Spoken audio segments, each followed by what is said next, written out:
The boardroom doors swung open, and the heavy silence of the room wrapped around me. I walked in wearing a sharp emerald green silk suit and sat confidently at the head of the long glass table. My younger sister Jasmine, the undeniable golden child of our family, who was accustomed to having the world handed to her on a silver platter, walked in a moment later. She opened her mouth, ready to call me a failure, just like she always did, but the insult caught in her throat. Her eyes locked onto the solid brass nameplate resting right in front of me. It read, NIA Chief Executive Officer. Her face drained of all color, and she actually started to tremble. But to understand how I ended up owning the very company that was about to completely dismantle her life of privilege, you have to go back 7 years to the day my parents blocked my bedroom door and tried to trap me in a life I never chose. Hello, my name is Nia, and I am 32 years old. If you have ever been the invisible child in your family, treated like a stepping stone so your favorite sibling could shine, hit that like button and subscribe. Tell me where you are watching from in the comments below. Stick around because the way I took back my power and tore down their perfect little world is going to leave you absolutely speechless.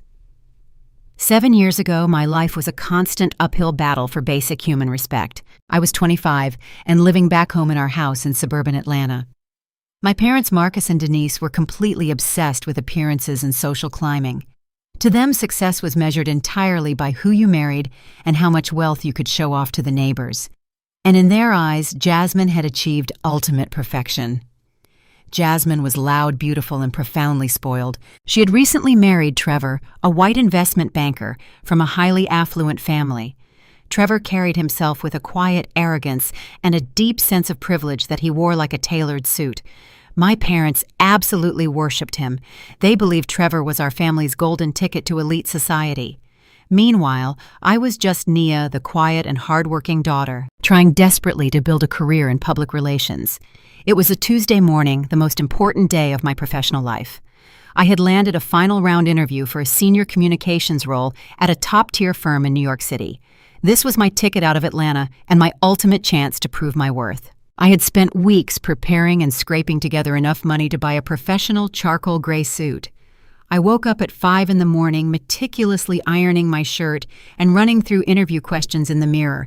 I felt ready and powerful. But in my household, my ambitions were always treated as an inconvenience. While I was fixing my hair, I heard loud voices echoing from downstairs. Jasmine and Trevor had arrived completely unannounced. Trevor had surprised Jasmine with VIP tickets for a luxury ski trip to Aspen, and they were leaving that very morning. The problem was that they had not bothered to hire a nanny for their 2 toddlers. Why would they pay for a professional when they had me, the invisible sister, living right there under my parents' roof? I walked down the stairs with my briefcase in hand, ready to head to the airport for my flight to New York. My mother, Denise, saw me and immediately frowned. She looked me up and down, taking in my professional suit, and crossed her arms. She demanded to know where I thought I was going. I told her I had my final interview in New York, the one I had been talking about for an entire month, the one that could change my life forever. My father, Marcus, stepped out of the kitchen holding one of Jasmine's crying children. He looked at me with total disdain and told me I was not going anywhere. He said, Trevor bought my sister a beautiful vacation, and they needed a break. He ordered me to stay right there and watch my niece and nephew.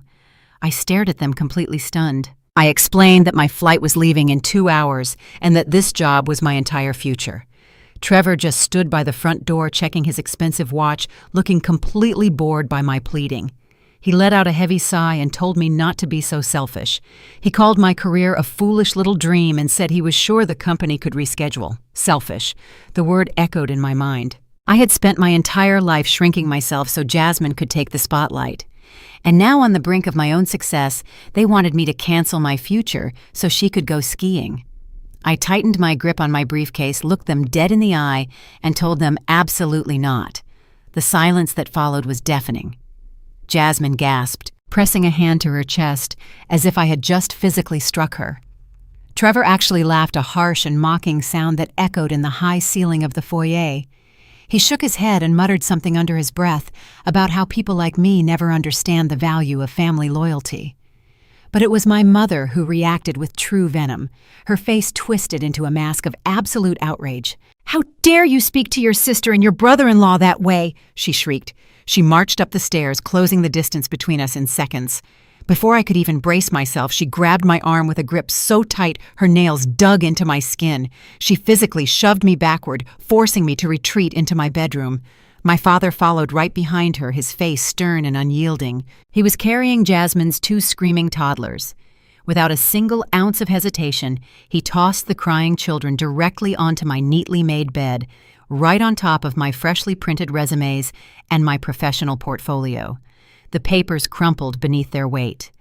My mother stepped into the doorway and blocked my only exit. She pointed a manicured finger directly at my face. "You listen to me, Niatan," she commanded, her voice trembling with misplaced rage. "Jasmine married into a wealthy white family. She married a man who brings real prestige to this house. She is elevating our social standing. Her marriage must be protected at all costs. You are just going to an interview for some low-level corporate job that you probably will not even get. Your sister comes first. She has always come first. You will stay right here in this house, and you will babysit these children so your sister can enjoy her vacation." I stared at the 2 people who were supposed to be my protectors. They were actively sabotaging my only chance at a real career just so their golden child could go drink champagne on a snowy mountain. I tried to step forward, but my father moved to block the frame completely. He looked at me with a coldness that froze the blood in my veins. "You are acting like an ungrateful child," Marcus said, his tone dripping with disappointment. "We put a roof over your head. The least you can do is help your sister maintain her lifestyle. If you walk out of this house today, you are no longer welcome back." My mother grabbed the heavy brass handle of my bedroom door. "You will stay in this room and do your duty to this family," Denise sneered. She slammed the heavy wooden door shut. A second later, I heard the distinct click of the exterior lock.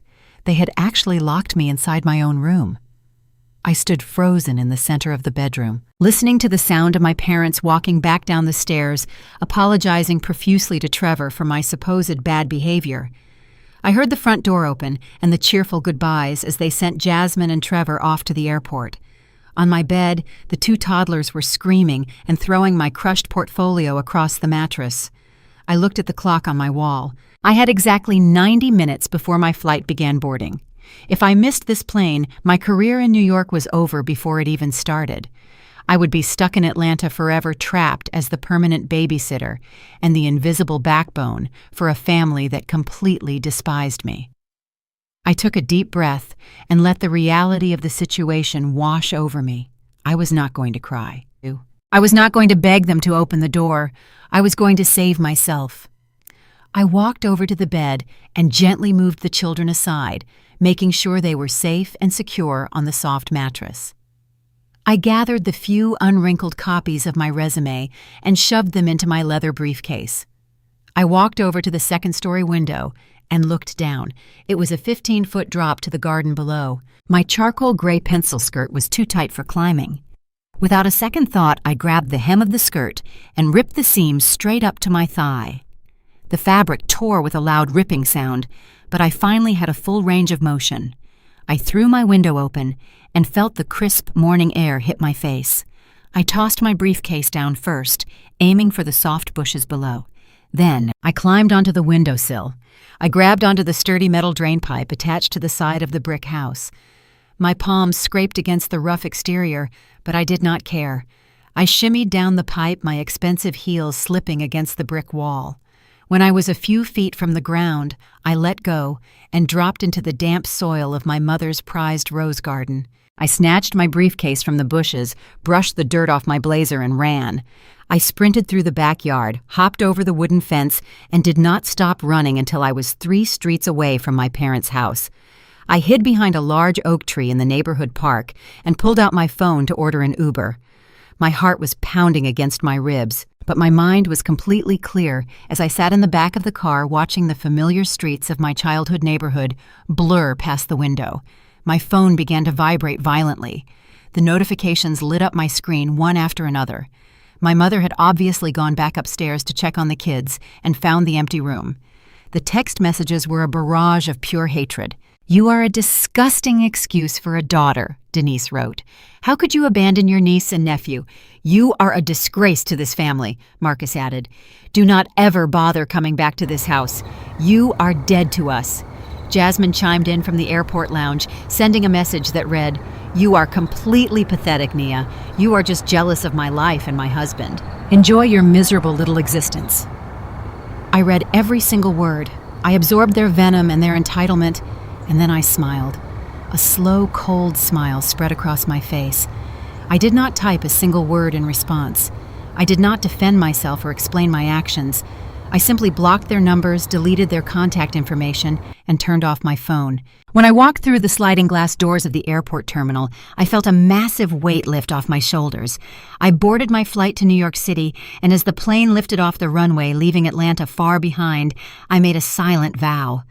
I was never going to be the victim again. I was going to build an empire so massive and so powerful that one day they would all have to look up just to see me.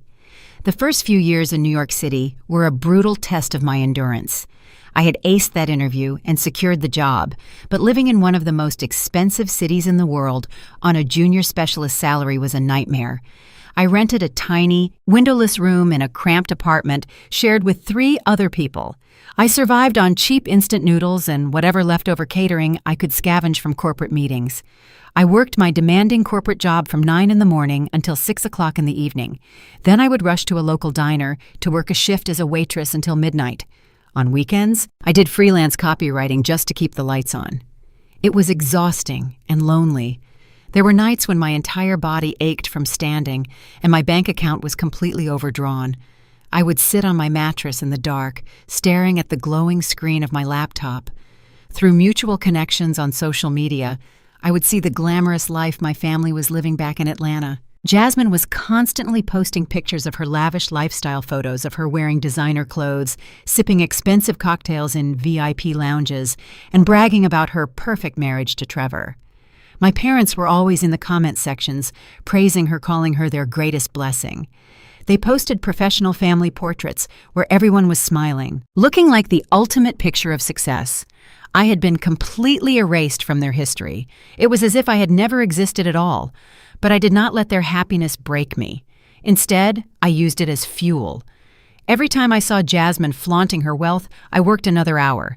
Every time I saw my parents praising Trevor, I pitched another client. During my time at the corporate firm, I began to notice a massive flaw in how elite companies handled public relations disasters. When wealthy executives or massive corporations faced a scandal, their traditional PR teams were entirely too slow and too soft. They cared about issuing polite apologies when they should have been going on the offensive. I knew how to handle toxic people. I had been trained by the absolute best manipulators in the business, my own family. I understood how to control a narrative, how to flip a script, and how to bury a threat before it ever saw the light of day. I started taking on private consulting clients outside of my regular working hours. I offered ruthless, aggressive crisis management for high-profile individuals who were on the brink of losing everything. I did not write polite press releases. I restructured their entire corporate identity. I found their enemies' weak points and exploited them.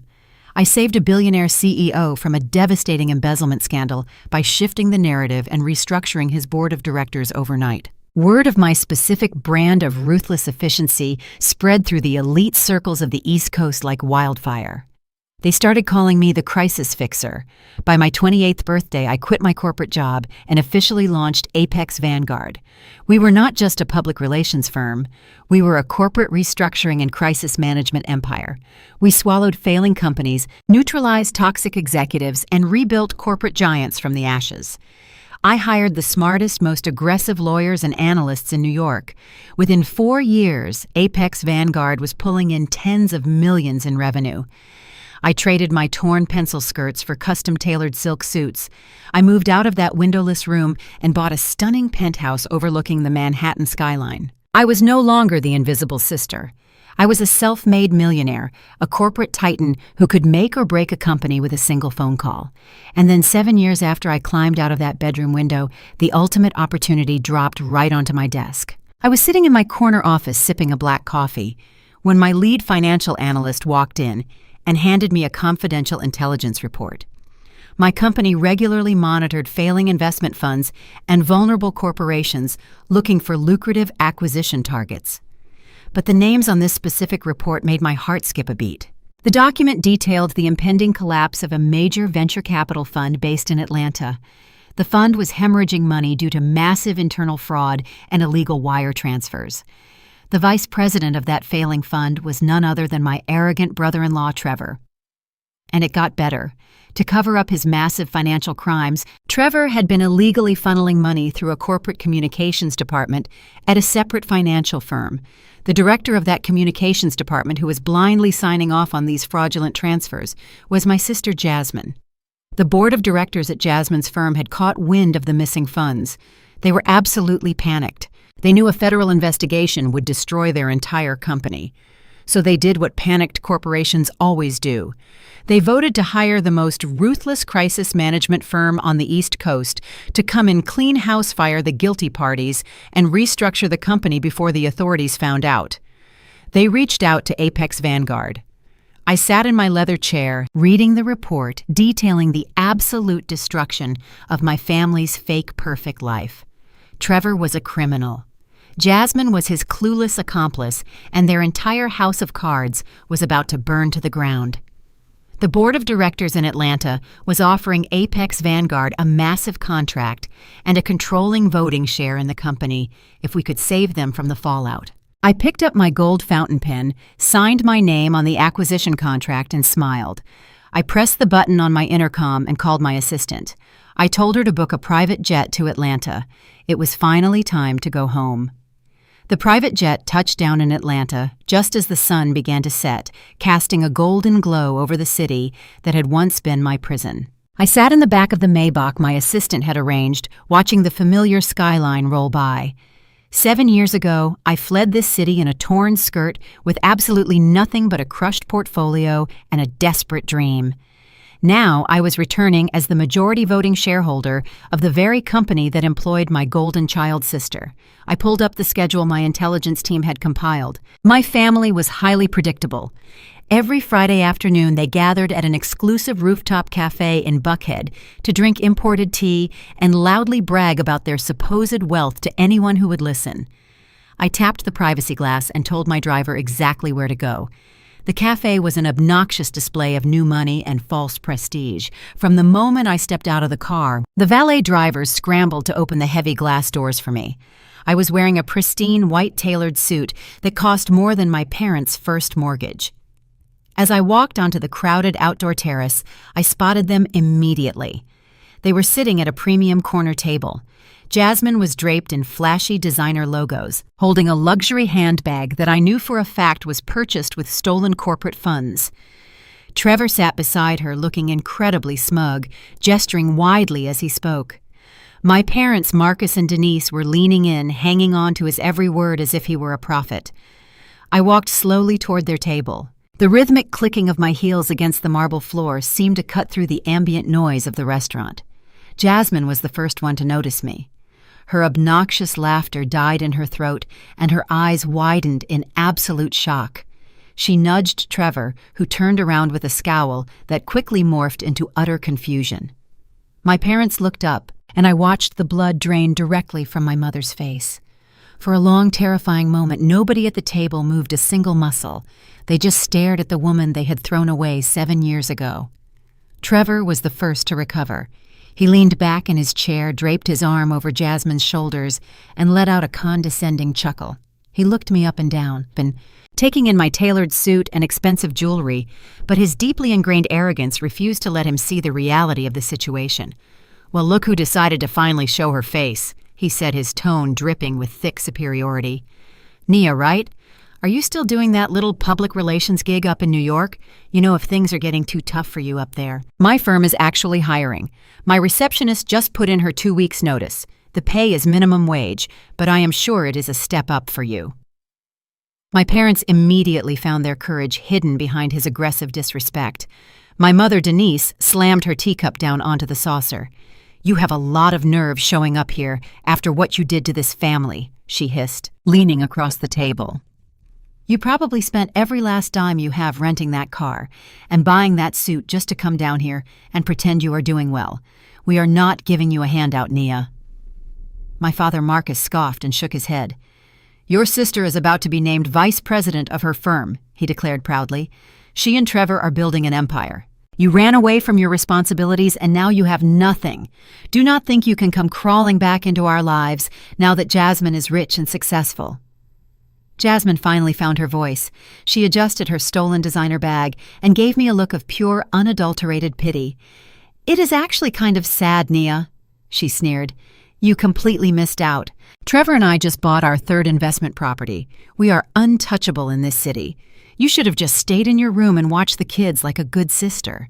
Maybe then we would have let you live in our pool house." I stood there letting their toxic delusions wash over me. I did not raise my voice. I did not defend myself. I did not tell them that my net worth was easily 50 times greater than the fake wealth they were currently drowning in. Instead, I calmly looked down at my diamond watch and then looked directly into Trevor's eyes. The quiet confidence in my gaze made his condescending smile falter just a fraction. "I am not here for a handout," I said, my voice smooth and dangerously calm. "I just stopped by for a cup of coffee. I wanted to see the happy couple one last time before the storm hits." Trevor narrowed his eyes, visibly irritated that I was not cowering before him. "What storm are you talking about?" he demanded, gripping the edge of the table. I gave him a slow, chilling smile. I leaned in slightly, resting my hands on the back of an empty chair. "Enjoy your celebration," I whispered softly. "Oh, and Trevor, Jasmine, I would strongly suggest you get your affairs in order. I hear the internal audit happening at your firm next Tuesday is going to be incredibly thorough. The federal investigators do not look kindly on wire fraud." The reaction was instantaneous. The arrogant smirk completely vanished from Trevor's face, replaced by a sudden, sickening panic.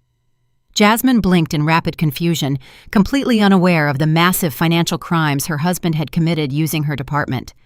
My parents just looked bewildered, unable to comprehend what I had just said.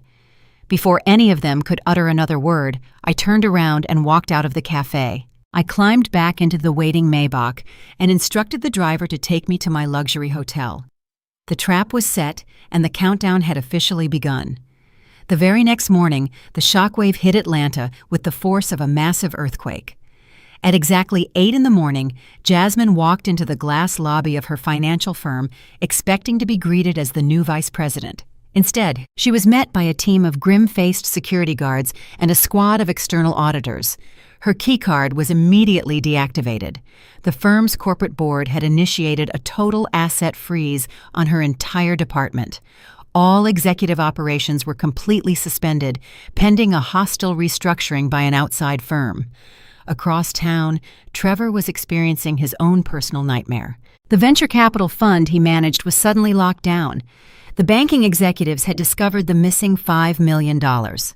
Trevor's phone was ringing off the hook with calls from panicked investors and angry board members.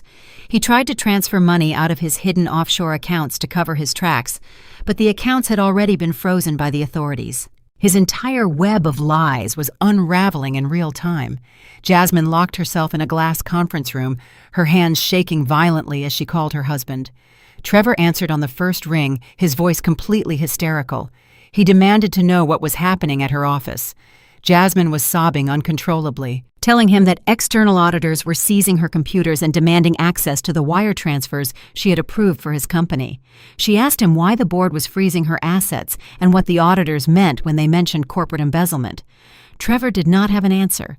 He was too busy shredding documents in his own office, trying desperately to save himself. He told Jasmine to stay quiet, to deny everything, and to wait for the crisis management team the board had hired to arrive.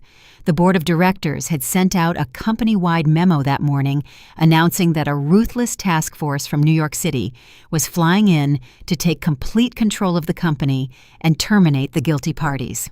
Jasmine sat in that cold conference room, entirely unaware that her perfectly curated life was over. She genuinely believed that she could charm the incoming New York executives. She thought her parents could bail her out, or that Trevor's white privilege and wealthy connections would somehow shield them from the incoming destruction. She had absolutely no idea that the ruthless corporate crisis manager she was waiting for was the exact same sister she had mocked and humiliated just 24 hours ago. The glass doors of the executive boardroom on the 50th floor slid open, and the heavy silence of the room wrapped around me. Jasmine walked in first, flanked by Trevor and our parents. My mother and father had been urgently summoned by the corporate board under the guise of an emergency stakeholder meeting. They had leveraged their own personal assets to secure some of Trevor's initial business loans years ago, so they were legally required to be there. They walked into the room radiating a bizarre mix of anxiety and misplaced arrogance. My parents genuinely believed they were walking into a rescue operation where Trevor would magically negotiate a buyout, and Jasmine would somehow emerge as the newly minted savior of the company. I was sitting at the far end of the massive mahogany table facing the floor-to-ceiling windows that overlooked the Atlanta skyline. My high-backed leather chair was turned completely away from them. I listened to the sound of their footsteps echoing against the polished floor. Trevor was already barking orders at the junior associates in the room, demanding to see the New York crisis manager immediately. He was dripping with that same unearned privilege he had wielded like a weapon his entire life. He slammed his expensive briefcase onto the table and loudly announced that his time was valuable and he would not be kept waiting by some overpaid corporate cleanup crew. I took a slow sip of my sparkling water, set the glass down, and spun my chair around. The moment my face came into view, the entire room stopped breathing. Jasmine let out a sharp gasp, stumbling backward until her back hit the glass wall. Her perfectly manicured hands flew to her mouth. My mother, Denise, dropped her designer purse straight onto the floor. My father, Marcus, just stared, his eyes wide and unblinking, as if he was looking at a ghost. Trevor, however, turned bright red. His shock instantly morphed into furious indignation. He slammed both hands flat against the mahogany table and leaned forward. He demanded to know what the hell I was doing sitting in the chief executive chair. He yelled that this was a restricted corporate lockdown and threatened to have me dragged out by security for trespassing. Before he could reach for the phone on the table, my executive assistant walked through the side door carrying a towering stack of heavily redacted financial files. She set them down directly in front of me and looked at my family with absolute ice in her eyes. She introduced me to the room with perfect professional clarity. She announced that I was the chief executive officer of Apex Vanguard and the newly appointed majority voting shareholder of their entire financial group. She stated that as of 8 o'clock this morning, I had absolute legal authority over every single asset, employee, and executive decision in the building. The color rapidly drained from Trevor's face. He looked from my assistant to the files and then finally to me. The reality of the power dynamic was crashing down on him, but his ego simply refused to accept it. He pointed a shaking finger at me and shouted that this was an illegal conflict of interest. He accused me of staging a personal vendetta and threatened to tie my company up in federal litigation for decades. He told me I had absolutely no right to interfere with his venture capital fund. I leaned forward, resting my elbows on the table, and folded my hands together. I did not raise my voice. I did not need to. True power does not shout. I slid the thickest audit file across the polished wood until it stopped right in front of him. I told him he lost the right to dictate legal terms the moment he created 3 offshore shell companies to funnel $5 million of stolen corporate capital out of his investors' pockets. Trevor froze. His mouth opened, but no sound came out. My parents looked at him in total horror, finally realizing that their golden son-in-law was not a financial genius. He was a white-collar criminal. I opened my copy of the file and began reading the charges aloud. I detailed the exact dates, amounts, and routing numbers he used to siphon the money. I explained how he had deliberately exploited the corporate communications department to bury the financial discrepancies and issue false press releases to the shareholders. I looked directly at Jasmine, who was now hyperventilating against the wall. I laid out exactly how she had blindly signed off on every single fraudulent wire transfer because she was too obsessed with her title and her status to actually do her job. My mother, Denise, suddenly lunged forward, placing her hands on the table. The reality of the situation had finally pierced through her delusion. She looked at me with wild, desperate eyes. She begged me to stop the audit. She told me that Trevor could pay the money back if we just gave him time. She ordered me to protect my sister and erase the files. She actually used the exact same words she had weaponized against me 7 years ago. She said, "Jasmine must be protected and that family comes first." She demanded that I use my power to sweep this under the rug and save Jasmine's reputation. I looked at my mother and let out a soft, chilling laugh. I reminded her of the morning she locked me in my bedroom. I reminded her how she told me my career was a joke and that my only purpose in life was to be a stepping stone for Jasmine's perfect marriage. I stood up from the executive chair and walked around the table until I was standing mere inches from my sister. Jasmine was crying hysterically, pleading with me to save her job and her lifestyle. I looked down at her and delivered the verdict. I told her that Mother was right. I told her I was finally prioritizing her. I announced that, as the controlling shareholder, my very first executive action was prioritizing the removal of corporate liabilities. I looked Jasmine dead in the eye and officially fired her for gross negligence and complicity in financial fraud. I told her she was stripped of all titles, benefits, and severance packages, effective immediately. Jasmine collapsed into a nearby chair, sobbing uncontrollably, while Trevor paced the room like a caged animal, realizing his privilege could not save him from a paper trail this bloody. But the execution was not over yet. I had one final piece of business to conduct the peace that would ensure they could never rebuild their toxic empire ever again. Landing in New York was a brutal awakening. I had walked into that towering glass building in Manhattan, wearing my torn suit skirt carefully pinned together, and delivered the interview of a lifetime. I secured the position as a junior communications specialist. It was the exact opportunity I had sacrificed my relationship with my family to get. But the harsh reality of living in one of the most expensive cities on the planet quickly stripped away any glamorous illusions I had. The starting salary at the firm was barely enough to cover a monthly Metro card and a closet-sized room. I rented a cramped, windowless space in a decaying apartment building in Queens, sharing one tiny bathroom with 4 other strangers. The heating constantly broke, leaving me to shiver through the bitter New York winter. To survive, I had to take on 3 separate jobs. My day started before the sun even came up. I worked my demanding corporate role from 8 o'clock in the morning until 6 o'clock in the evening, fetching coffee, organizing press files, and absorbing every single detail about how massive corporations operated. The moment my shift ended, I sprinted to the subway. I rode the train to a greasy 24-hour diner where I tied an apron over my professional clothes and waitressed until midnight. I dealt with rude customers, wiped down sticky tables, and counted my tips just to afford my weekly groceries. On weekends, I did freelance data entry and ghostwriting for pennies just to ensure I would never have to crawl back to Atlanta and beg for forgiveness. My entire existence became a relentless cycle of exhaustion. I operated on 3 hours of sleep and pure adrenaline. The physical toll was excruciating. My feet were perpetually covered in blisters from standing all day and night. The bags under my eyes became permanent fixtures, but I refused to break. I refused to let my parents be right about me. One particular night perfectly encapsulated the glaring divide between my new reality and the toxic world I had left behind. It was 3 o'clock in the morning. I was sitting on my thin mattress wrapped in a scratchy blanket, trying to ward off the freezing draft coming through the baseboards. I was eating a cup of instant ramen noodles because it was the only meal I could afford that week. My laptop rested on my knees as I typed furiously, working on a comprehensive market analysis report that my boss demanded by sunrise. I was exhausted to my very core. My fingers cramped and my vision blurred from staring at the bright screen in the dark room. Suddenly, my phone lit up on the floor beside me. I had cut off direct contact with my family, but the algorithms of social media still pushed their public updates onto my feed through mutual connections.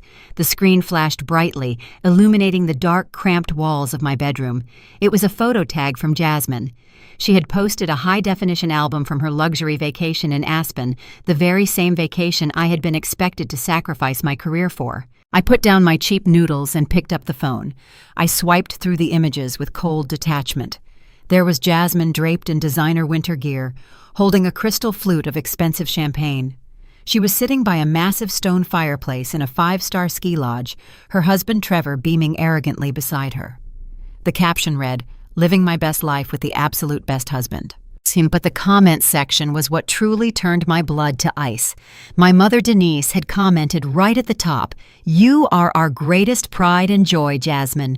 You deserve the world." My father Marcus followed right behind her, writing, "The perfect daughter, building a perfect family. We are so incredibly proud of the woman you have become." There it was, the ultimate validation they had always denied me, freely handed to my sister simply for existing and marrying a wealthy man. They were showering her with praise while I sat thousands of miles away, freezing and starving because I dared to want a career of my own.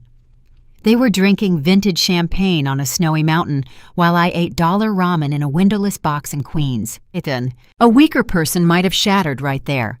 A weaker person might have picked up the phone, called their mother, and begged to come home to the comfort of that sprawling house in Atlanta. But as I stared at those photos, I did not feel an ounce of sadness. I did not shed a single tear. Instead, a deep, burning fire ignited in my chest. I stared at Jasmine's smug smile and my parents' fawning comments, and I used them as absolute fuel. I set the phone face down on the floor and picked my laptop back up. I finished that market analysis report and made it the most aggressive, flawless piece of corporate strategy my firm had ever seen. I stopped treating my situation like a punishment and started treating it like a training ground. Every rude customer at the diner taught me patience and emotional control. Every grueling hour at the corporate firm taught me strategy and crisis management. While I filed press releases for failing companies, I started noticing the glaring mistakes these wealthy executives made. They were arrogant, just like Trevor. They thought their money made them invincible. I realized that the corporate world was full of people exactly like my family.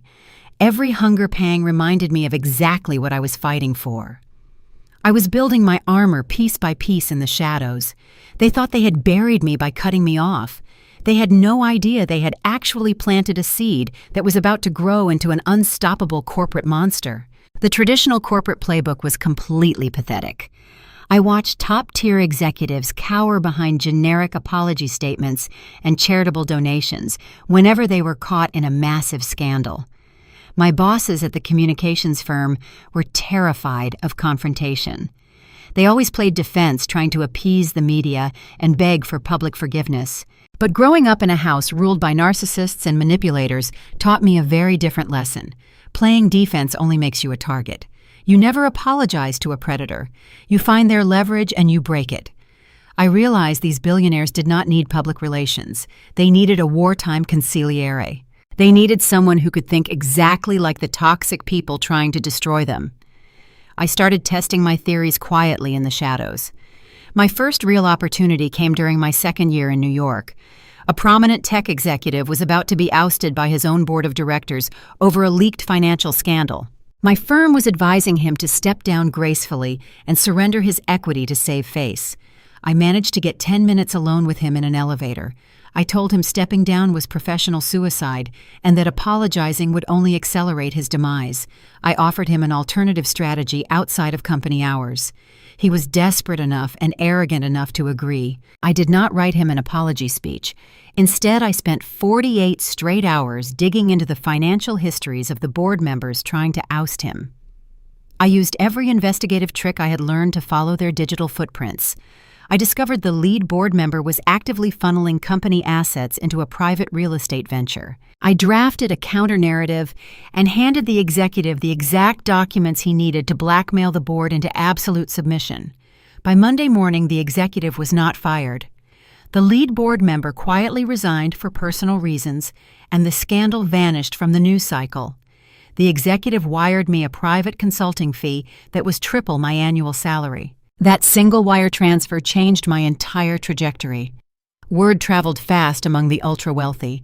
They talked behind closed doors in exclusive country clubs and private panic rooms. Suddenly, I was the name being whispered when things went horribly wrong. High-profile politicians, disgraced hedge fund managers, and desperate corporate titans started reaching out to me directly. They bypassed my employer entirely because they did not want polished press releases or media training. They wanted my specific brand of ruthless execution. They wanted someone who could make their problems disappear without a single trace.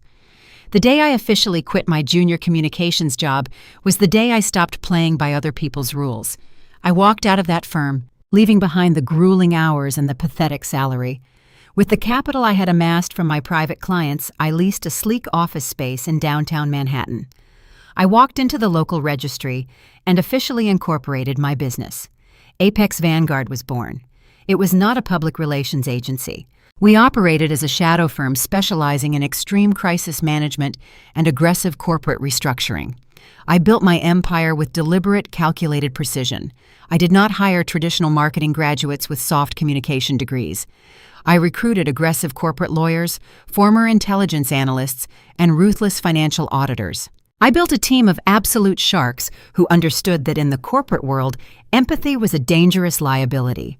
We swallowed failing narratives and spit out dominant outcomes.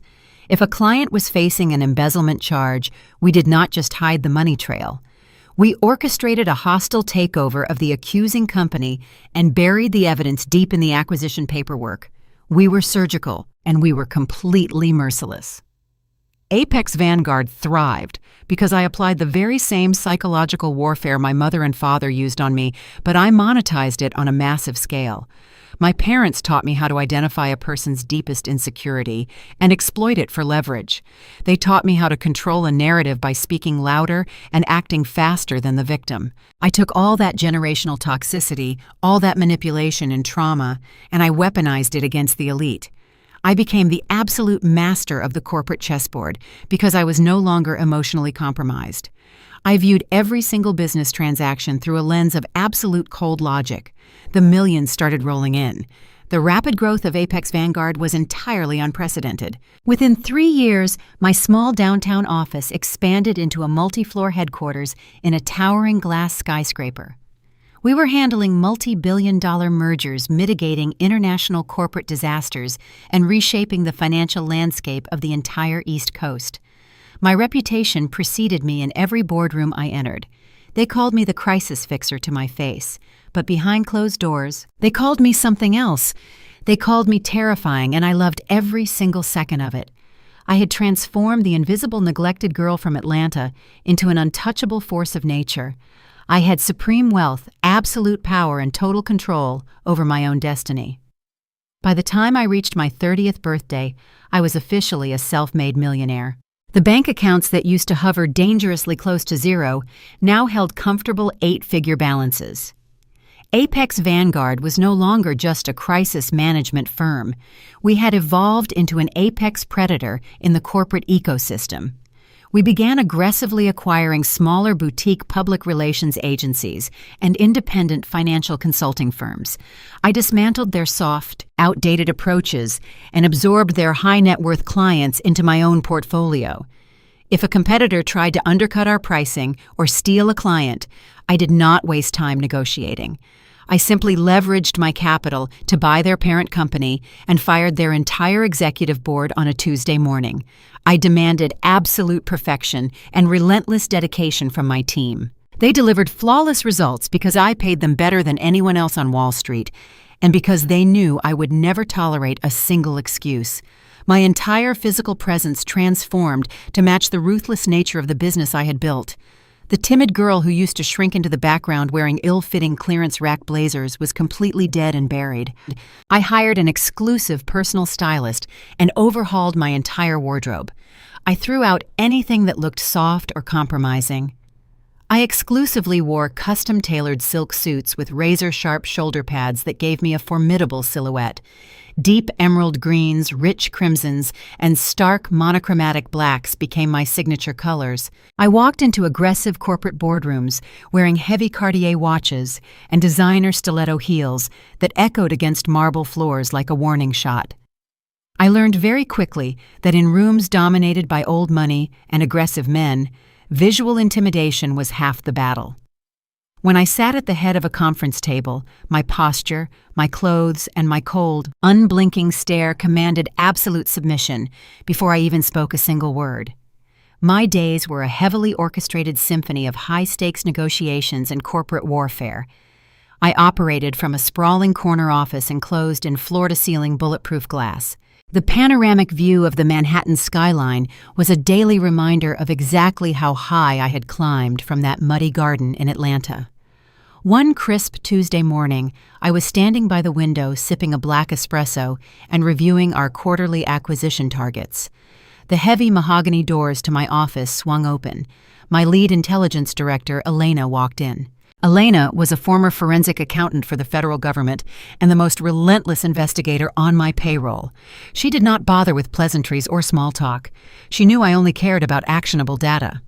Elena walked briskly across the Persian rug and dropped a thick black folder directly onto the center of my glass desk. It was marked Highly Confidential and sealed with the red tape our firm used for top-tier corporate espionage and priority acquisitions. She looked at me with a razor-sharp expression and told me I needed to review the contents immediately. Apex Vanguard maintained a highly sophisticated surveillance network that constantly monitored failing investment funds and vulnerable corporate entities across the country. We looked for bleeding companies that we could either save for a massive fee or completely dismantle for profit. I set my espresso down, walked over to my desk, and opened the heavy folder. The first page contained a comprehensive financial breakdown of a major venture capital fund based in the Southeast. More specifically, it was based in Atlanta. I scanned the densely packed spreadsheets and forensic audit summaries. The numbers painted a catastrophic and highly illegal picture. This venture capital fund was hemorrhaging cash at an unprecedented rate. But it was not due to market volatility or bad investments. It was a textbook case of massive internal fraud. Someone at the executive level was systematically siphoning millions of dollars into untraceable offshore shell companies. I flipped to the second page to see the executive hierarchy of the failing fund. My eyes locked onto the name of the vice president, who was actively orchestrating this massive financial crime. I stopped breathing for a fraction of a second. The name printed in bold black ink was Trevor. My arrogant, untouchable white brother-in-law, the man who had mocked my career, called my dreams foolish, and helped lock me in a bedroom 7 years ago, was currently committing federal wire fraud. I turned to the next page, and the web of corruption grew even thicker. The report detailed exactly how he was covering his tracks, and the information was pure gold. Trevor could not hide $5 million entirely on his own. He was arrogant, but he was not a criminal mastermind. To successfully siphon that amount of capital out of his venture fund, he needed a corporate smokescreen. He needed a way to mask the missing millions as legitimate business expenses. The intelligence report detailed exactly how he accomplished this. His venture capital fund was closely partnered with a prominent financial corporation in Atlanta. Trevor used this partnership to push through dozens of fraudulent invoices, categorizing the stolen money as high-tier media buys consulting retainers and massive public relations campaigns. He washed the stolen capital directly through their corporate communications department, where it was processed and paid out without a single question asked. And the newly appointed director of communications at that partnered financial corporation was my beautiful, spoiled, and utterly incompetent sister Jasmine. The forensic audit showed her digital signature on every single one of those fraudulent approval forms. Jasmine had been blindly rubber-stamping Trevor's illegal wire transfers for over 6 months. She was so obsessed with showing off her impressive executive title on social media, so busy planning her next extravagant vacation and curating her perfect online image that she never bothered to actually read the financial documents she was authorizing.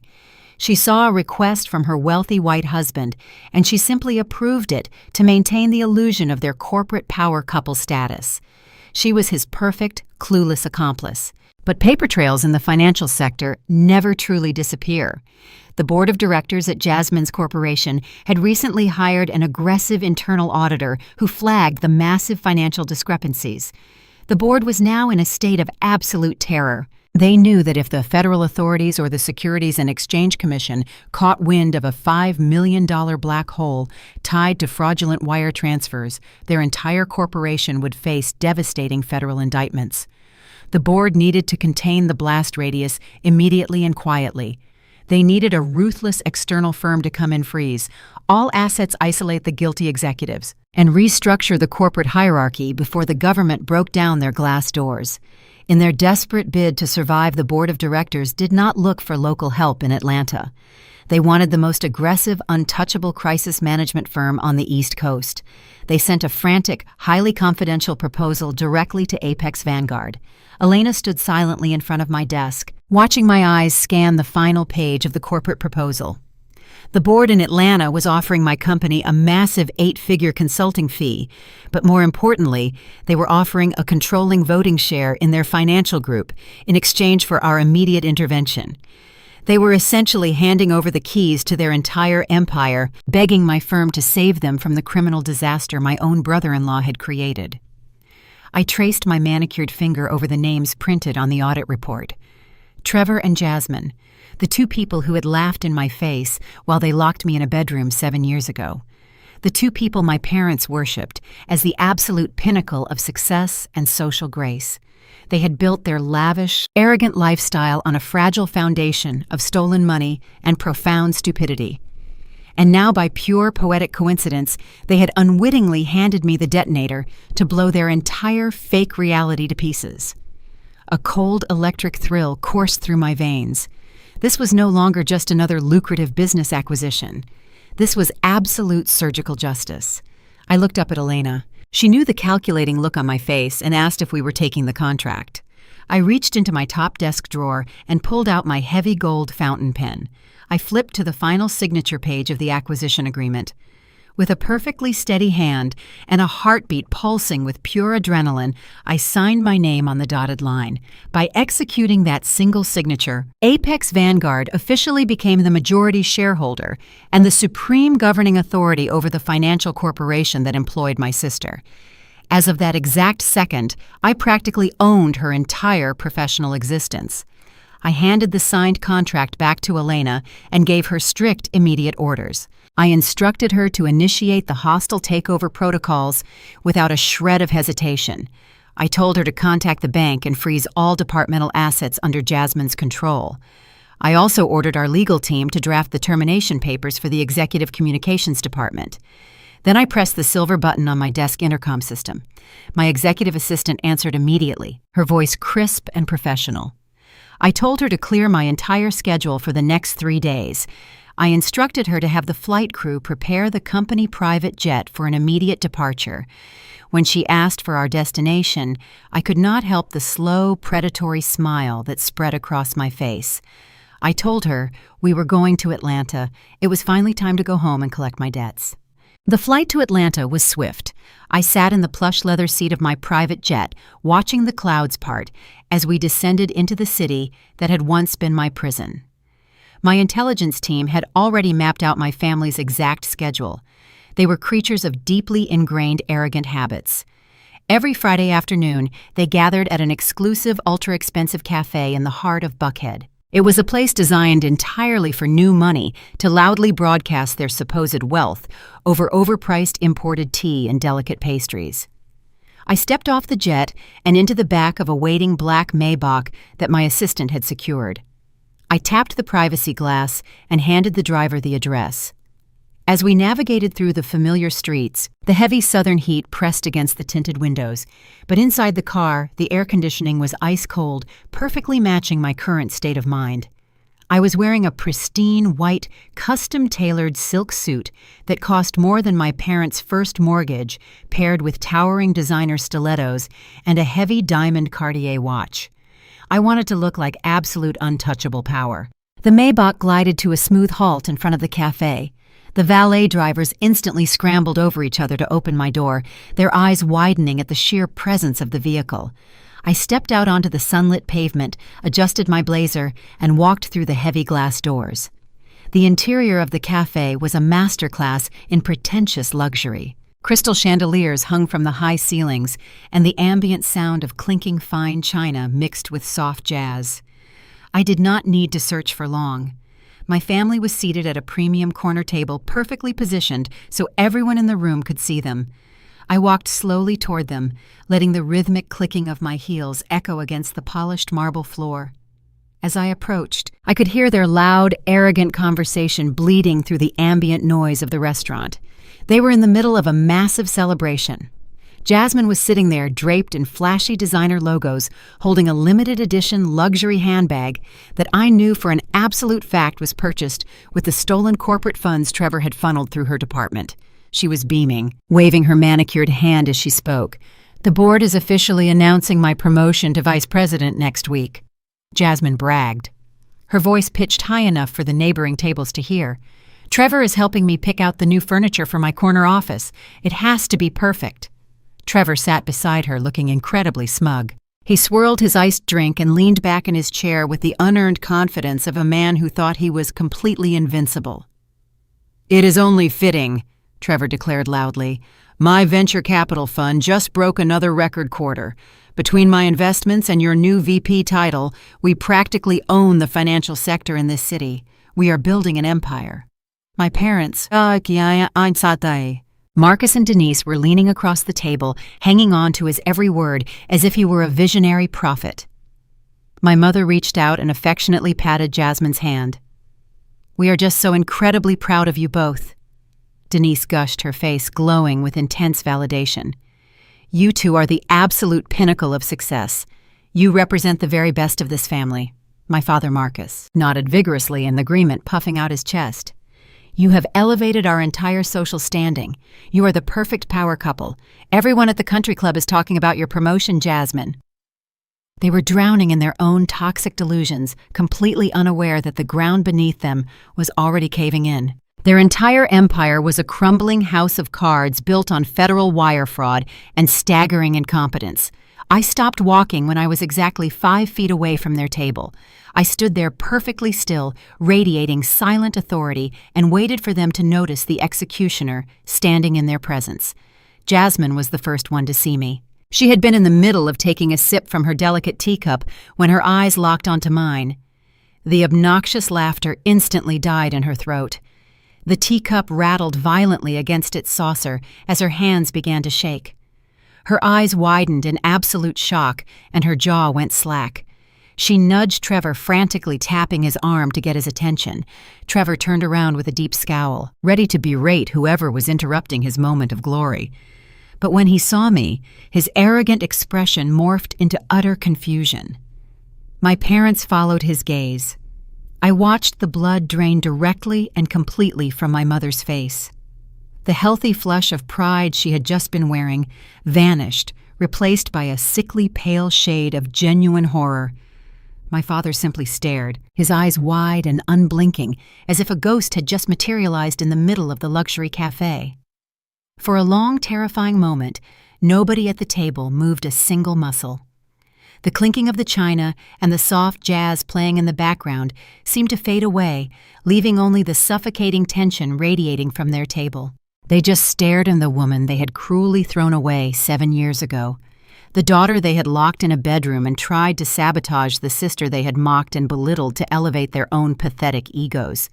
They expected to see the broken, desperate girl who had fled Atlanta with a torn skirt and a crushed portfolio. Instead, they were looking at a polished, ruthless corporate titan who could destroy their entire existence with a single phone call. The silence stretched thick and heavy, wrapping around their table like a tightening noose. I did not break eye contact. I stood tall, my pristine white suit practically glowing under the cafe lights, and let the sheer terror of my unexpected return slowly sink into their bones. Trevor was the first to break the suffocating silence. He let out a sharp scoff, shaking his head as if dispelling the initial shock of my arrival. His ingrained sense of superiority simply would not allow him to feel intimidated by me. He leaned back in his chair, draped his arm casually over the back of Jasmine's seat, and looked me up and down. I could see the gears turning in his head. He was taking in the immaculate tailoring of my silk suit, the blinding clarity of my Cartier watch, and the undeniable aura of wealth I projected. But his ego immediately rejected the truth. To a man like Trevor, a black woman he viewed as beneath him could never genuinely achieve this level of power. He convinced himself it was all an elaborate costume. "Well, look who finally decided to show her face," Trevor said, his voice loud and dripping with thick condescension designed to draw the attention of the surrounding tables. Nia, right, I almost did not recognize you. Are you still working that little public relations gig up in New York? I did not answer. I simply kept my eyes locked on his, waiting for him to dig his own grave. Trevor chuckled, taking my silence as submission. He took a slow sip of his iced drink, projecting total relaxation. You know, if things are getting too tough for you up there, my firm is actually hiring. My receptionist just put in her 2 weeks' notice. The pay is minimum wage, but I am sure it would be a massive step up from whatever you are doing now. I could put in a good word for you, since you are technically family. The sheer audacity of his offer was staggering, but it had the exact effect he desired on my parents. Emboldened by his arrogant display, my mother and father instantly snapped out of their paralyzed state. They found their courage hiding safely behind the shield of Trevor's unearned privilege. My mother, Denise, slammed her delicate teacup down onto its saucer, causing the porcelain to rattle sharply. You have a massive amount of nerve showing up here after what you did to this family, she hissed, leaning across the table. Her eyes were narrowed with that familiar toxic disdain I remembered so well. You probably spent every last dime you have renting that car and buying that fake designer suit just to come down here and pretend you are doing well. Well, let me make one thing perfectly clear. We are not giving you a handout, Nia. Do not even ask. My father, Marcus, scoffed and shook his head, looking at me as if I were a stain on the marble floor. Your sister is about to be named vice president of her firm, he declared, his voice booming with misplaced pride. She and Trevor are building a financial empire in this city. You ran away from your responsibilities, and now you have absolutely nothing to show for it. Do not think for a single second you can come crawling back into our lives now that Jasmine is rich and successful. We do not need your drama ruining her moment. Jasmine finally found her voice. She adjusted the strap of her luxury handbag, the one purchased with stolen investor funds, and gave me a look of pure, unadulterated pity. She leaned forward, mirroring her husband's arrogant posture. It is actually kind of sad, Nia, she sneered, her voice coated in false sympathy. You completely missed out. Trevor and I just bought our third investment property. We are untouchable in this city. You should have just stayed in your room and watched the kids like a good sister. Maybe then we would have let you live in our pool house. They sat there, a perfect portrait of shared delusion. They were completely united in their belief that they were the ultimate victors of this family narrative. Trevor smirked confidently, believing his status as a wealthy white finance executive made him a god among men. My parents beamed at him, desperate to maintain their proximity to his perceived power, and Jasmine basked in the glow of her stolen lifestyle, entirely convinced that her hollow corporate title made her vastly superior to the sister she had abused. A weaker person might have engaged. A less disciplined woman might have screamed at them, slammed her hands on the table, and desperately tried to convince them of her wealth. I could have pulled up my bank accounts. I could have listed the Fortune 500 companies I owned. I could have shattered their egos right then and there with a barrage of facts and figures, but I did absolutely none of that. In the corporate world of hostile takeovers, you never interrupt your opponent when they are making a fatal mistake. You let them talk. You let them expose their absolute maximum level of arrogance. You let them climb as high as they possibly can upon their pedestal of lies, because it guarantees that the impending fall will completely shatter them. So I stood there, and I listened. I absorbed every toxic word, every condescending offer, and every pathetic insult. I watched the way Trevor's jaw clenched slightly, revealing the hidden stress of a man secretly drowning in debt. I noticed the slight tremor in Jasmine's hands, betraying her deep-seated insecurities. I looked at my parents, who had sold their souls to a criminal just to look good at a country club. I did not frown or glare. Instead, a slow, terrifyingly calm smile spread across my face. It was the smile of an apex predator observing a group of oblivious animals grazing peacefully in a cage that had already been locked.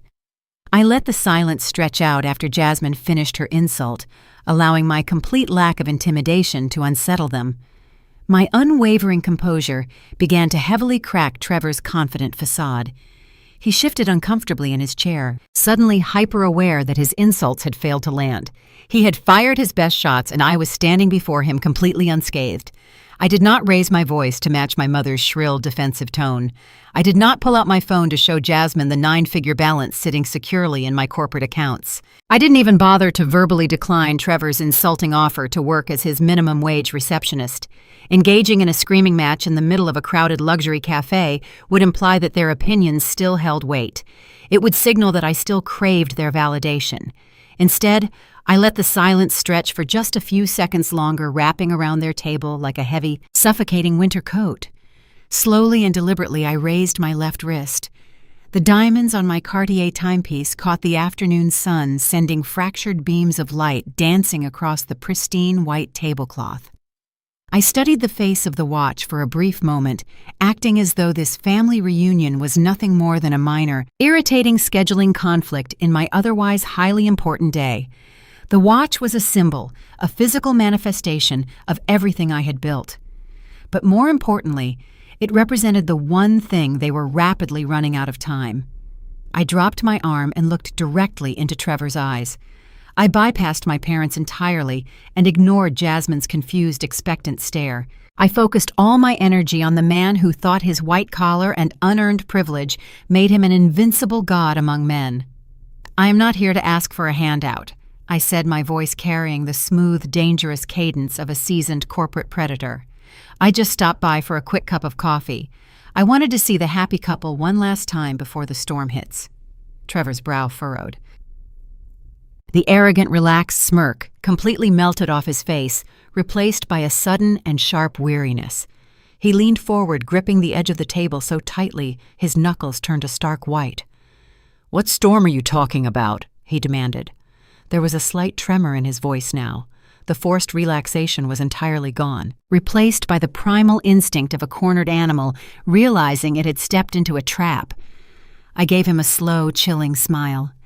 I leaned in just an inch, resting my manicured hands on the back of an empty chair, invading his personal space with absolute, unyielding authority. "Enjoy your little celebration while it lasts," I whispered softly, ensuring my voice was low enough that only the four of them could hear the pure venom in my words. "Oh, and Trevor, Jasmine, I would strongly suggest you get your legal affairs in order immediately. I hear the internal audit happening at your firm next Tuesday is going to be incredibly thorough, and federal investigators do not look kindly on wire fraud." The reaction was instantaneous and profound. It was as if I had dropped a live grenade directly onto their tiered tray of imported pastries. Trevor actually stopped breathing. His chest froze. The color drained from his face so fast he looked physically ill.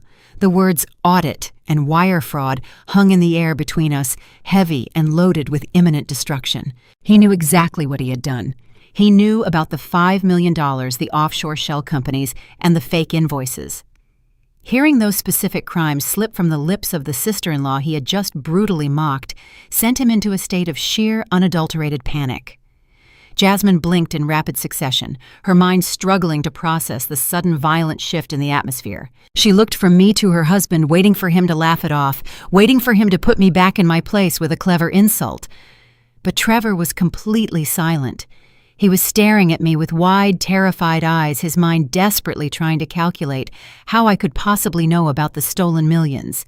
He looked at me not as an inferior relative, but as a genuine, terrifying threat. My parents were equally bewildered. They had no idea about the embezzlement or the corporate cover-ups. They just saw their golden son-in-law, the man they believed was their ticket to high society, suddenly looking like a terrified criminal waiting for the executioner's axe to fall. I did not wait for Trevor to formulate a lie. I did not give Jasmine the chance to ask what I meant. I simply straightened my posture, smoothed an invisible wrinkle from my silk blazer, and turned my back on them. I walked away with the exact same measured, rhythmic pace I had used when I arrived. I did not look over my shoulder. I didn't need to. I could feel the absolute chaos erupting at that corner table. The valet rushed to hold the heavy glass door open for me. As I stepped out into the humid Atlanta air, I felt a profound sense of closure regarding my past. 7 years ago, I had run from this family in a torn skirt, terrified and broken. Today, I was walking away in a custom suit, leaving them to drown in the consequences of their own arrogance. My driver opened the door to the waiting Maybach. I slid into the luxurious leather back seat and let the quiet hum of the engine wash over me. Through the tinted privacy glass, I allowed myself one final glance at the patio. Trevor was frantically dialing his phone, his face pale and slick with sweat. Jasmine was clutching his arm, visibly distressed, demanding answers he could not give her.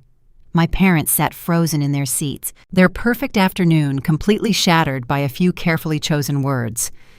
I tapped the partition glass and told my driver to take me back to my luxury hotel.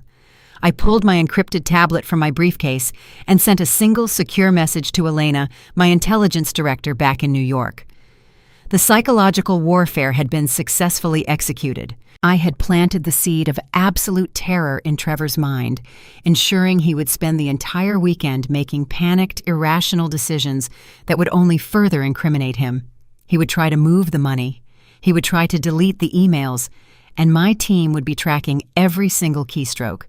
The countdown had officially begun. By Monday morning, their entire world would be reduced to ashes. At exactly 8 o'clock that Monday morning, the shockwave hit the financial district of Atlanta with the force of a massive, devastating earthquake. Jasmine pulled her luxury SUV into the executive parking garage of her corporate headquarters. She was wearing a brand new designer dress purchased over the weekend with funds she blindly assumed were part of her upcoming vice presidential signing bonus. She grabbed her expensive handbag and walked toward the soaring glass doors of the lobby, expecting to be greeted by the usual chorus of congratulations from her subordinates. She fully anticipated seeing a floral arrangement and a bottle of champagne waiting on her desk to celebrate her new corporate title. Instead, she walked into a scene of absolute clinical chaos. The pristine marble lobby was swarming with unfamiliar people. A dozen grim-faced security contractors in dark suits were stationed at the elevators holding electronic clipboards.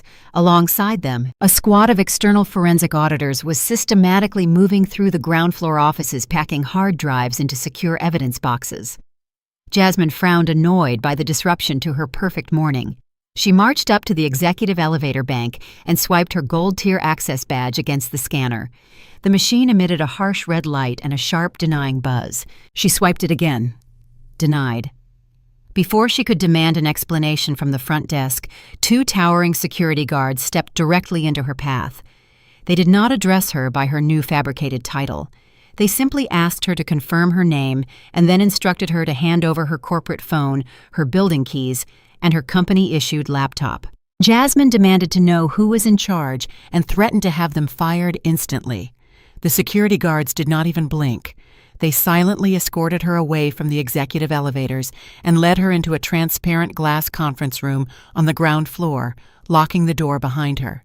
Through the glass walls, Jasmine watched the absolute destruction of her professional empire unfold in real time. The firm's corporate board had initiated a total asset freeze on her entire communications department. All executive operations were completely suspended. The internal audit had triggered an emergency mandate locking out the entire board of directors from accessing any financial routing systems. Jasmine was completely isolated, cut off from her emails, her staff, and her stolen budgets. Across town, Trevor was experiencing a suffocating, claustrophobic nightmare of his own. He had spent the entire weekend locked in his home office, sweating through his expensive button-down shirts as he desperately tried to cover his tracks. He had furiously typed routing numbers, attempting to bounce the missing $5 million through offshore accounts in the Cayman Islands, but every single transaction was blocked. My intelligence team had already flagged his accounts, throwing an impenetrable digital net over his stolen capital. Now sitting in his venture capital fund office, Trevor was surrounded by the physical evidence of his incoming doom. His desk phone was ringing off the hook with furious calls from panicked investors and terrified board members who had just been notified of the massive discrepancies. The banking executives who previously worshipped him had officially locked him out of his own trading platforms. The $5 million black hole was fully exposed to the light of day. Trevor was frantically shoving physical ledgers and printed emails into a heavy-duty paper shredder, the loud mechanical grinding noise filling the room. He was destroying evidence like a cornered animal, hoping the shredded paper would somehow save him from federal prison. His personal cell phone buzzed violently on his desk. It was Jasmine. She was calling from the glass conference room, her voice completely hysterical and pitched high with pure terror. She demanded to know what was happening. She was sobbing uncontrollably, telling him that external auditors were seizing her department computers and demanding immediate access to the wire transfers she had approved for his company. She asked him why her assets were frozen and what the auditors meant when they explicitly used the words corporate embezzlement. Trevor did not have an answer. He barked at her to shut up and lower her voice. He ordered her to stay absolutely quiet, to deny any knowledge of the invoices, and to blame the entire situation on a clerical error by her junior staff. He told her to wait for the crisis management team the board had hired to arrive and to let him handle the talking. But his voice was trembling, and the sheer panic in his tone only made Jasmine cry harder. Just as he hung up the phone, a company-wide email notification flashed across the screens of every single employee in the building. The board of directors had released an urgent corporate memo. The message announced that they had surrendered all controlling authority to an elite, aggressive corporate restructuring firm from New York. A special task force was currently landing in Atlanta to perform a hostile takeover, conduct a brutal cleanup of the executive suite, and terminate all guilty parties without severance or negotiation. Sitting alone in that cold glass conference room, Jasmine wiped the mascara from her cheeks and tried to steady her breathing. Her perfectly curated life was actively burning to the ground, but her deep-seated arrogance refused to let her fully comprehend the danger. She reached into her stolen designer handbag, pulled out a compact mirror, and carefully fixed her makeup. She smoothed down her expensive dress and practiced a charming, innocent smile. She genuinely believed that she could flirt, network, and manipulate her way out of federal fraud charges. She thought her parents could bail her out, or that Trevor's wealthy connections would shield them from this incoming New York task force. She sat there practicing her posture, entirely unaware that the ruthless corporate executioner she was waiting to meet was the exact same sister she had mocked and humiliated just 3 days ago. She had absolutely no idea that her execution had already been scheduled, and I was the one holding the axe. The heavy silence of the ground floor conference room was broken by the sharp click of the electronic lock. 2 security contractors in immaculate dark suits opened the glass door and gestured for Jasmine to step out. They did not speak a single word to her. They simply flanked her sides and escorted her toward the private executive elevator bank. Jasmine smoothed down the front of her designer dress, lifting her chin and attempting to project an air of untouchable confidence. She convinced herself that this was just a massive misunderstanding. She was the face of the company. She was the newly minted vice president. Whoever these New York corporate fixers were, they would surely recognize her value and apologize for the aggressive inconvenience. The elevator doors chimed and slid open on the 50th floor. The atmosphere up here was entirely different. It was freezing cold, the air conditioning cranked to an intimidating level, designed to keep everyone alert and uncomfortable. As Jasmine stepped out into the expansive reception area, another elevator pinged to her left. Trevor walked out, escorted by his own pair of silent security guards. He looked like a man who had just been dragged through a hurricane. His usually immaculate hair was disheveled, and his expensive silk tie was loosened. A thin sheen of nervous sweat coated his forehead. Jasmine rushed over to him, her heels clicking rapidly against the polished marble floor. She grabbed his arm, her voice a frantic, hushed whisper. She demanded to know what was going on and why they were being treated like common criminals. Trevor roughly pulled his arm away, his eyes darting nervously around the room. He ordered her to keep her mouth shut and let him do the talking. His ingrained arrogance was battling violently with his rising panic. He told her these New York auditors were just trying to flex their muscles and that he would handle the negotiation. He firmly believed his privileged background and aggressive Wall Street demeanor would allow him to bully the crisis management team into a favorable settlement. Before Jasmine could ask another question, the main lobby doors swung open. My parents, Marcus and Denise, strolled into the tense, suffocating environment, looking like they were arriving at a country club gala. My mother was wearing a bright celebratory outfit complete with a statement pearl necklace and an oversized designer handbag. My father walked right beside her, his chest puffed out with absolute pride. They had been summoned by the corporate board that morning via a formal legal courier. Years ago, desperately wanting to be part of Trevor's elite financial world, my parents had blindly leveraged the equity of their own home to secure one of his initial business loans. Because their personal assets were legally tied to his failing venture fund, they were required to be present for any major corporate restructuring. But Trevor, desperate to maintain his flawless image until the very last second, had lied to them. He had called them on their way over and told them this meeting was simply a corporate formality to finalize Jasmine's promotion and sign a massive new investment bailout that would make them all richer than ever. My mother let out a loud, oblivious laugh that echoed terribly in the grim, silent reception area. She walked straight up to Jasmine and pulled her into a tight hug. She loudly congratulated her golden daughter, completely ignoring the stern security guards surrounding them. She turned to Trevor and patted his shoulder, praising him for bringing such wealthy investors to the table. She said she knew his financial genius would always elevate this family to the highest echelons of society. Trevor winced, looking physically sick. He forced a tight, artificial smile, nodding along while his eyes remained wide with terror. He did not have the courage to tell his adoring in-laws that they were not here to celebrate. He did not tell them that the investors they were about to meet were actually ruthless corporate executioners who had come to tear their empire down to the studs. A woman in a sharp gray suit stepped out from the main hallway. It was Elena, my lead intelligence director. She looked at the four of them with an expression of absolute chilling indifference. She held a digital tablet in one hand and did not bother introducing herself. She simply announced that the chief executive officer was ready to see them now. She turned on her heel and instructed them to follow her. The walk down the long, expansive corridor felt like a death march.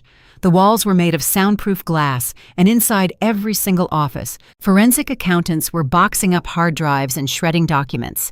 Jasmine finally began to feel the heavy, undeniable weight of the situation. Her confident facade started to crack as she noticed the sheer scale of the corporate raid happening around her.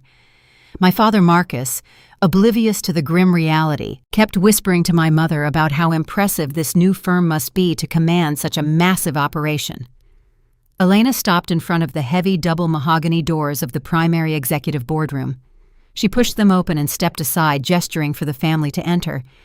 The boardroom was an intimidating cavern of power and wealth.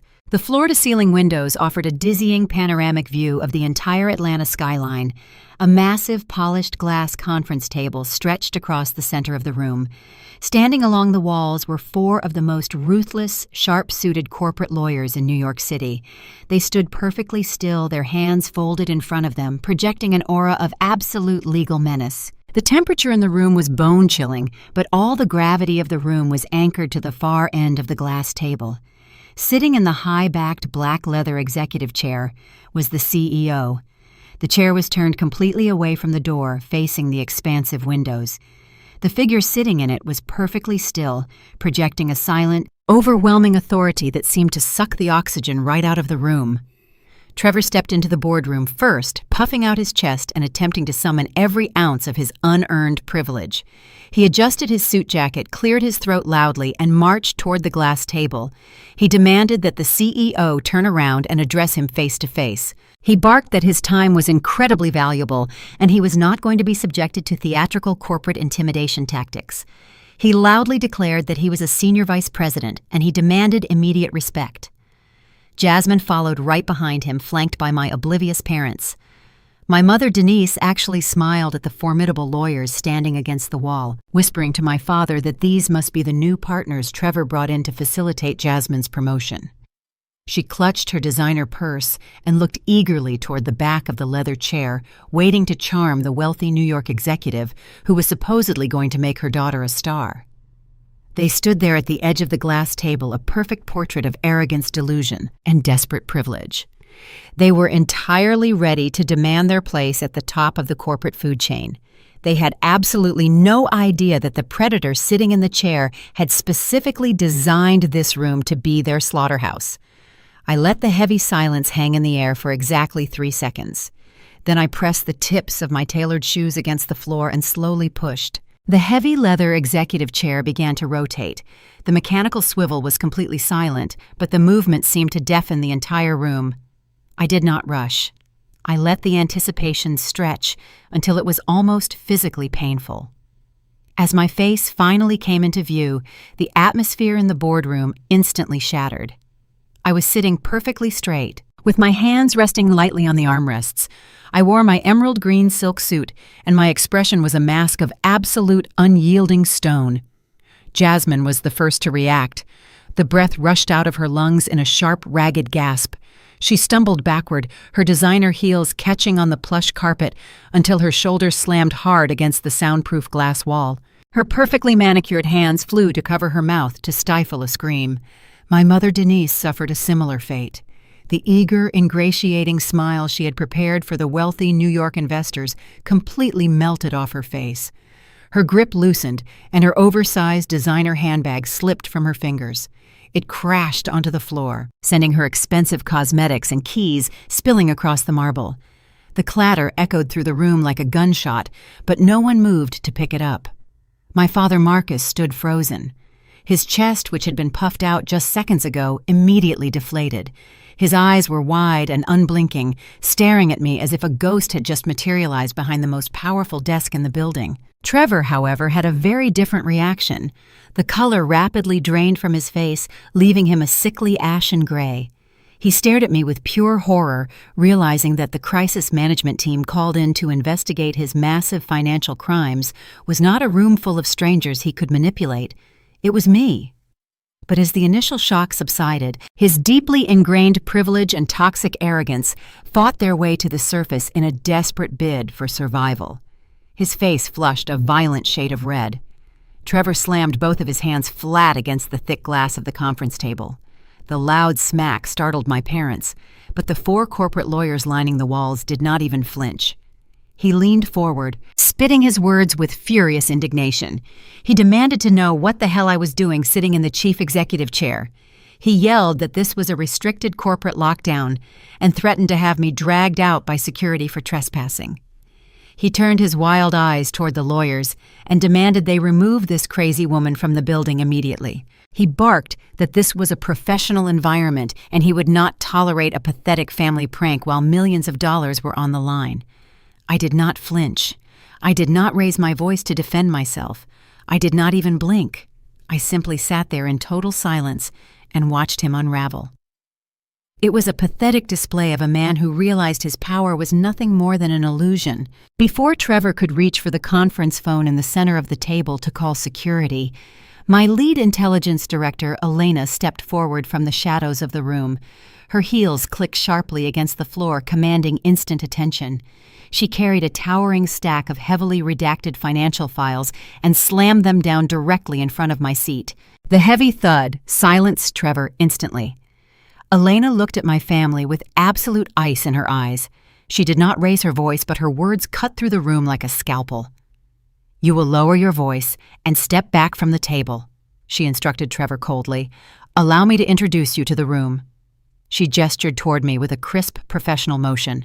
"You are currently speaking to Miss Nia. She is the founder and chief executive officer of Apex Vanguard. Furthermore, as of 8 o'clock this morning, she is the newly appointed majority voting shareholder of this entire financial group." The room grew so quiet I could hear the faint hum of the air conditioning. Elena paused, letting the staggering weight of those titles sink deep into their bones. Then she delivered the final crushing blow.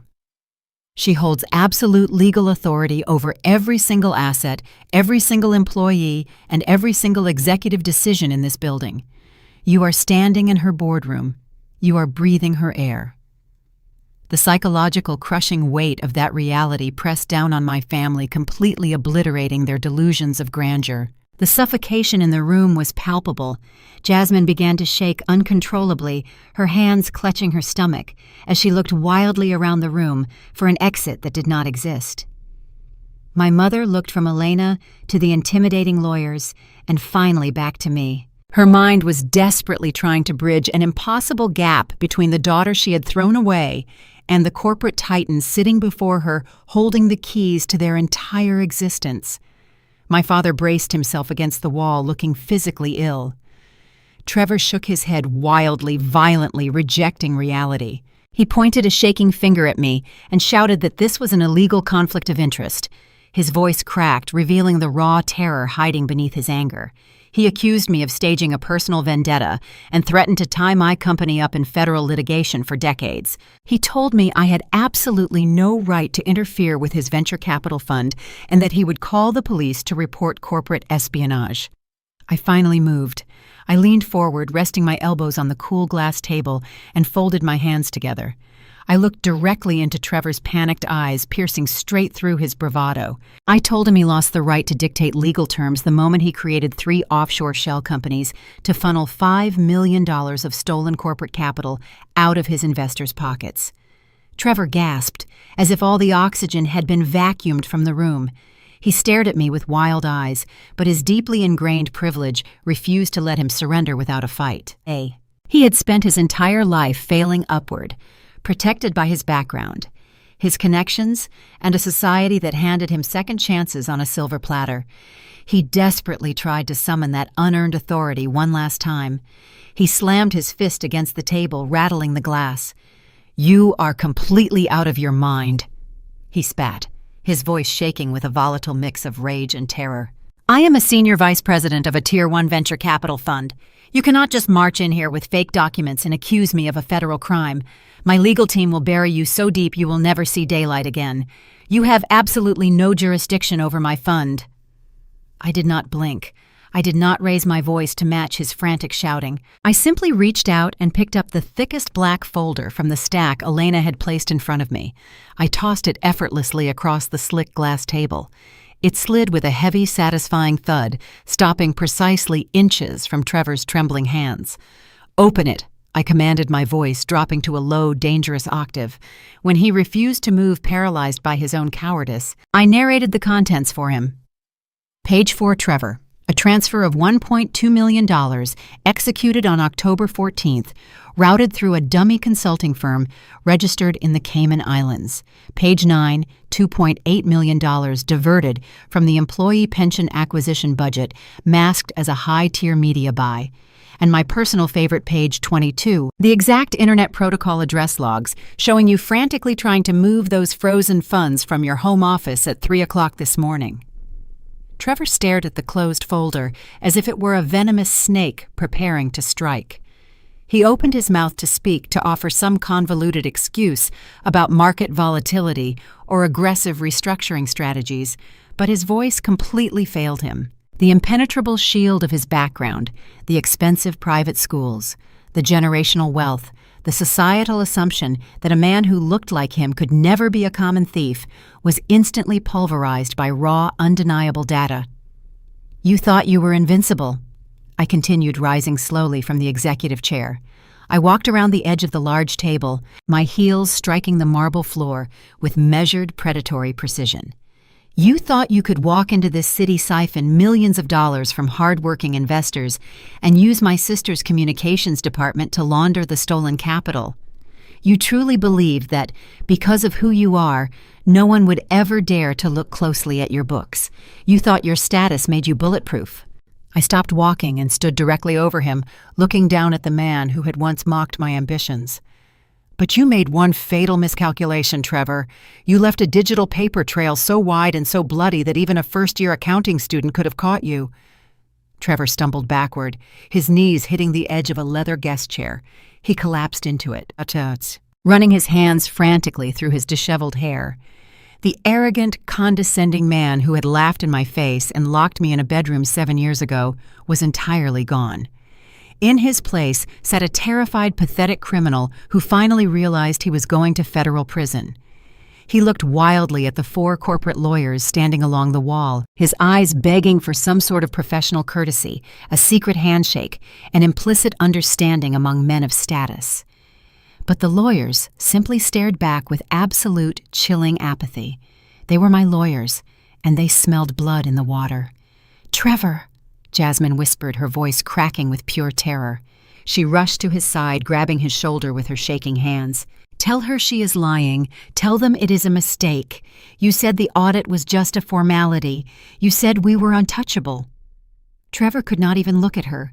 He kept his eyes glued to the floor, his breath coming in shallow, ragged gasps. My father Marcus took a step forward, his hands shaking so violently he had to grip the back of a chair to steady himself. Trevor, son, please tell me this is a misunderstanding. We leveraged the house for your initial seed capital. You told us the returns were guaranteed. You said our investment was safe.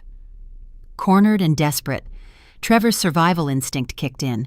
The facade of the perfect wealthy son-in-law completely shattered, and he immediately turned on the very people who had worshipped him. "Shut up!" he snarled at my father, his voice dripping with sudden venomous contempt. "You ignorant old fool. You really thought I was going to make you rich. I used your equity to cover my margins, because you were desperate enough to buy into my status. You handed me your money because you wanted to brag at your pathetic country club." Then he whipped his head toward Jasmine, batting her hand away as if her touch burned him. "And you," he hissed, his face twisting in disgust, "you were the perfect idiot. You signed every single fraudulent invoice I put on your desk without reading a single word because you were too busy planning our next vacation and posting photos of your designer bags. You cared more about your fake vice president title than doing your actual job. You are just as guilty as I am." Jasmine let out a sharp, devastated wail, stepping back from him, as if she had been physically struck. The illusion of her perfect marriage dissolved into ashes right in front of her eyes. My parents stood paralyzed, forced to listen, as the man they had chosen over their own daughter verbally decimated them. Trevor turned his frantic eyes back to me. His anger evaporated, replaced by a sickening, desperate need to save himself. He realized threats would not work, so he tried to bargain. "Nia, listen to me," he stammered, raising his hands in a placating, pleading gesture. "We can fix this.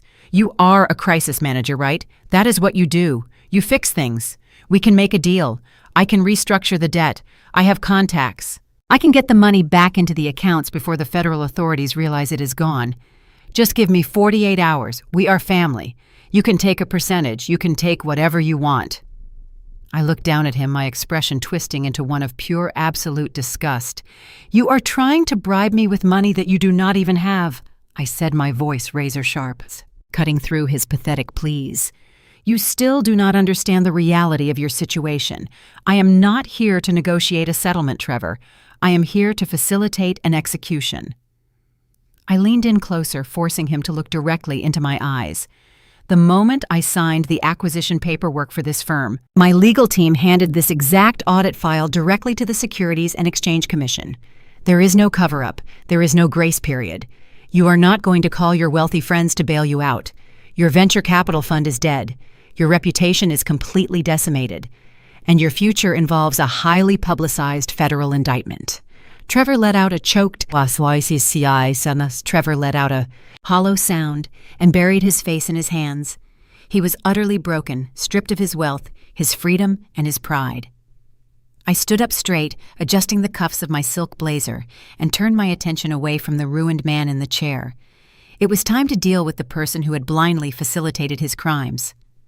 I slowly shifted my gaze to my sister, who was sobbing uncontrollably against the glass wall. My mother, Denise, suddenly lunged forward. The absolute shock that had paralyzed her for the last 10 minutes finally shattered, replaced by the fierce, irrational instinct to protect her golden child. She pushed past my father and stepped directly into my line of sight, physically shielding Jasmine with her own body. Her face was flushed with a desperate, frantic energy. "You have to stop this," Denise demanded, her voice trembling but rising in volume. She pointed a shaking finger at the thick audit files resting on the glass table. "You are the CEO. You own this company now. You can make this all go away. You can delete those files and shred those reports right now. Trevor made a mistake, but Jasmine had nothing to do with it. She is your sister." I looked at my mother, completely unbothered by her frantic demands. Jasmine signed every single fraudulent wire transfer. She authorized the movement of stolen capital. Ignorance of the law does not grant you immunity from it.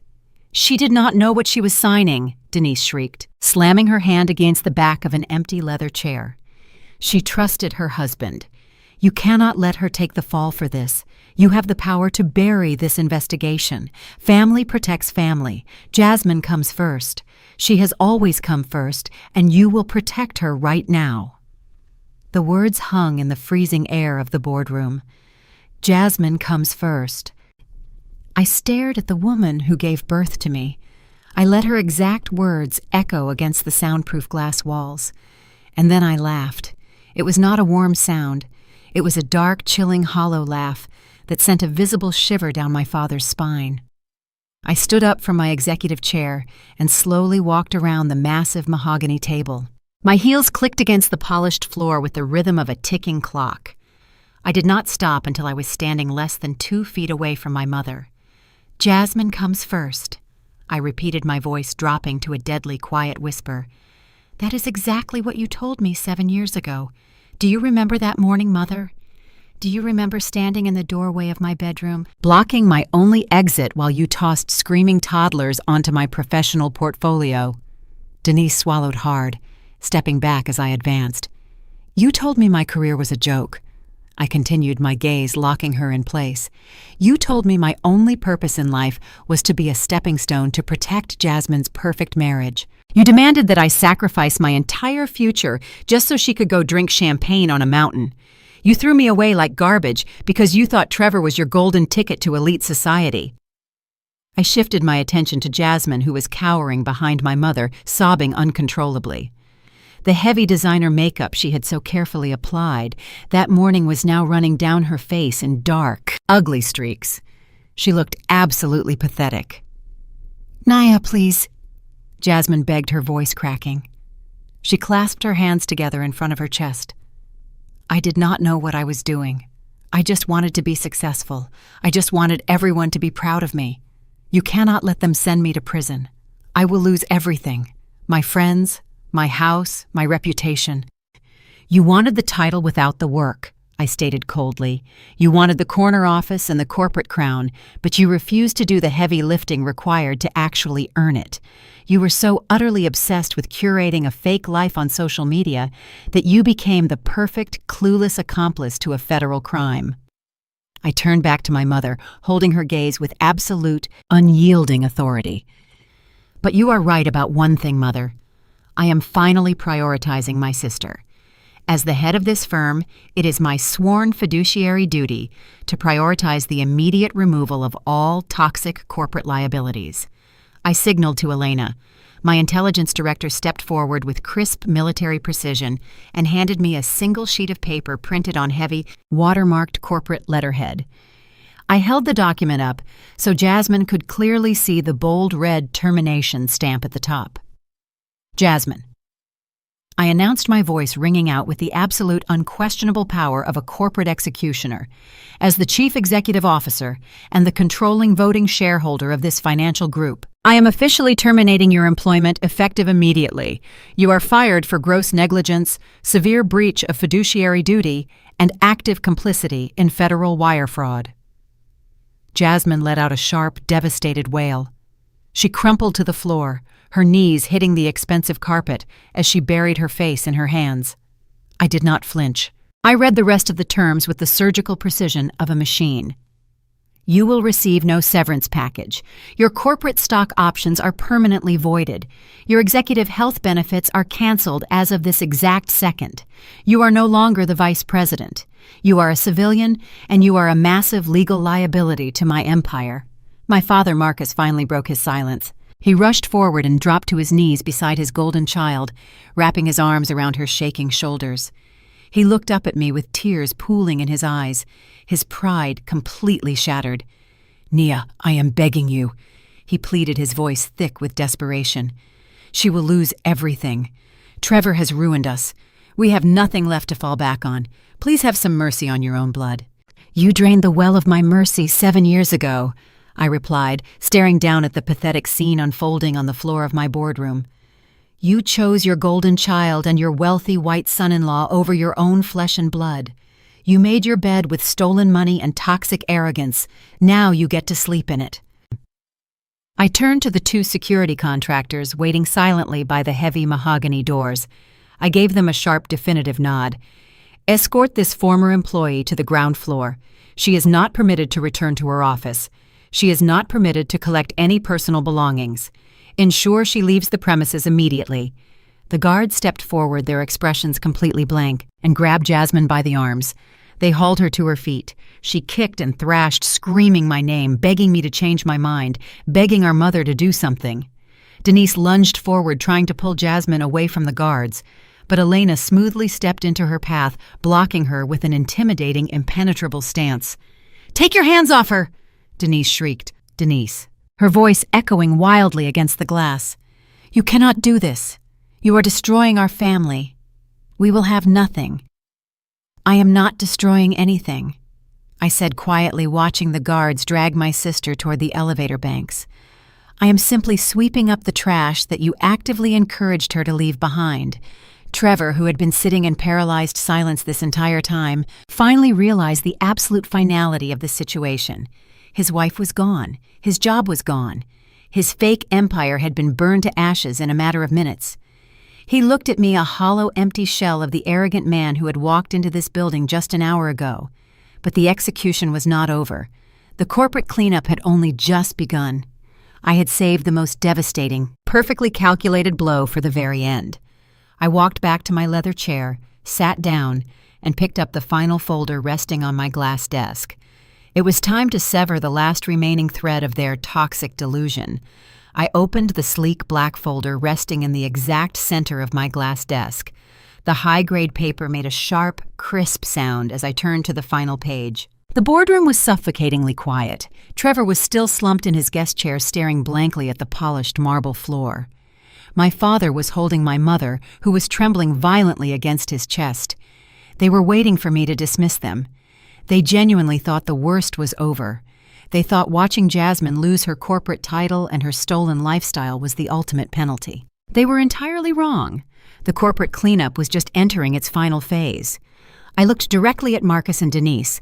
I asked them a very simple financial question. I asked them if they understood how venture capital seed funding actually worked. My father blinked, his eyes red and confused. He opened his mouth to speak, but no sound came out. He was completely out of his depth. I did not wait for his answer. I reminded them of the lavish dinner they had hosted 5 years ago, the one they had posted hundreds of photos of on social media. They had celebrated Trevor launching his independent fund, touting him as a financial genius. But the reality was that Trevor did not have liquid capital back then. His wealthy family had quietly cut him off because they knew exactly how reckless and incompetent he truly was. He needed a guarantor.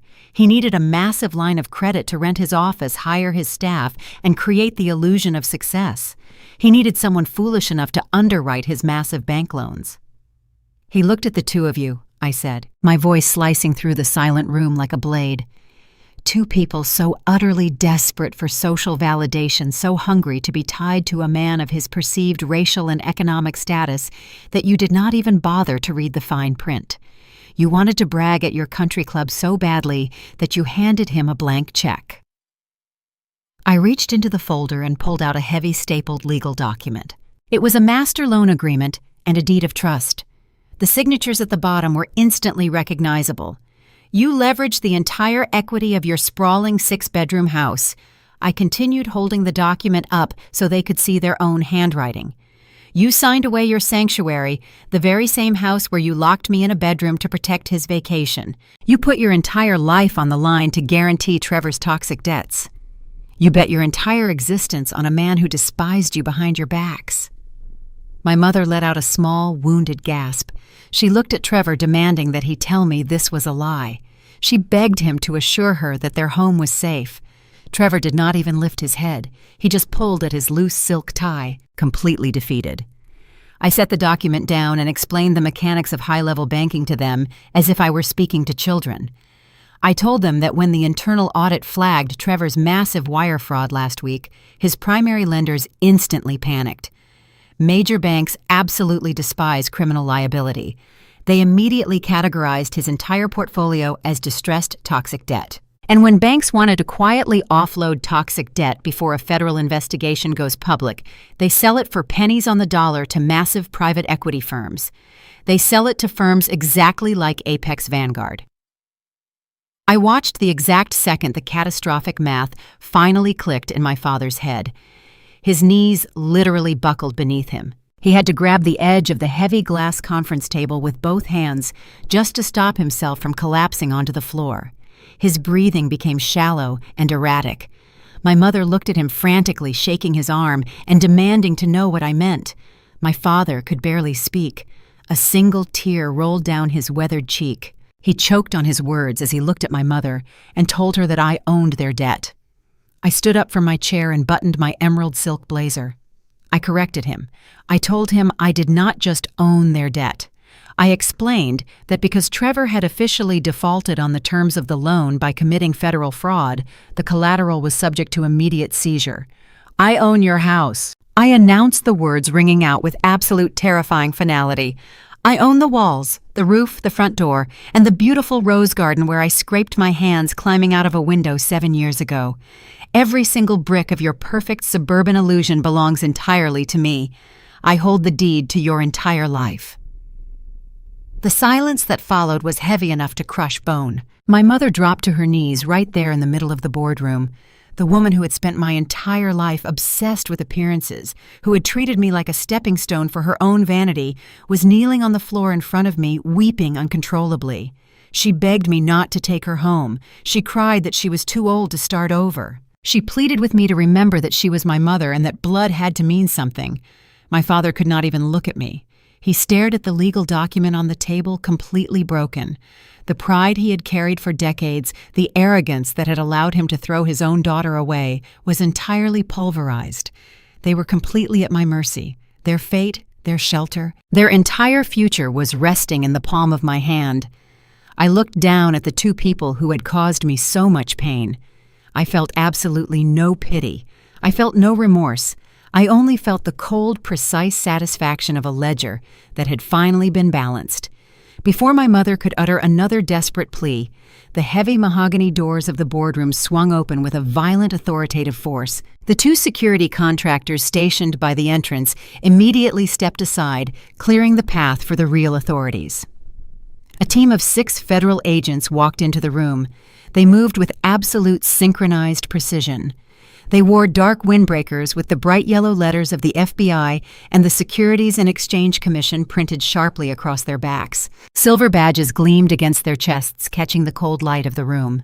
The corporate cleanup had officially transitioned into a federal criminal takedown.